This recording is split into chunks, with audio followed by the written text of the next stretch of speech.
నల్గొండ జిల్లా కేతేపల్లి మండలంలోని సాంఘిక సంక్షేమ పాఠశాలను పరిశీలించారు జిల్లా కలెక్టర్ నీలా త్రిపాఠి.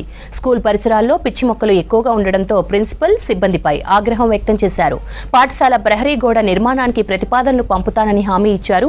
విద్యార్థులతో ముఖాముఖిలో పాల్గొని ఫ్రెంచ్ విప్లవంపై అడిగి తెలుసుకున్నారు కలెక్టర్. అలాగే నకరేకల్లో నిర్మిస్తున్న 100 పడకల హాస్పిటల్ భవనాన్ని పరిశీలించారు త్రిపాఠి.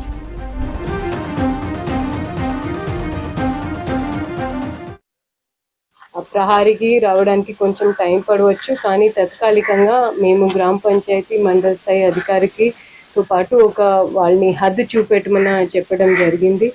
తర్వాత చుట్టుపక్కల మీ అందరు కూడా చూస్తూ ఉన్నారు, గడ్డి విపరీతంగా పెరిగి ఉంది. గతంలో కొన్ని అడ్మినిస్ట్రేటివ్ ఇష్యూస్ ఉండడంతో వాళ్ళు అక్కడ కటింగ్ చేయించలేకపోయారు. కానీ ఈరోజు అది కూడా దానికి సమాధానం కన్సర్న్డ్ శాఖ వాళ్ళని పిలిపించి ఈరోజు ఆ సమాధానం కూడా చేయడం జరిగింది. మేము ఆర్సీఓ గారికి, అక్కడ ఉన్న హెడ్ మాస్టర్స్కి కూడా ఏదైతే చిన్న చిన్న వర్క్స్, చిన్న చిన్న రిపేర్స్ ఉందో, గతంలో పెద్ద ఎత్తున రెసిడెన్షియల్ స్కూల్స్ కాకుండా ఒక సవాల్ లాగా, ఒక డ్రైవ్ లాగా తీసుకొని ఆ రిపేర్స్ తీసుకోవడం జరిగింది.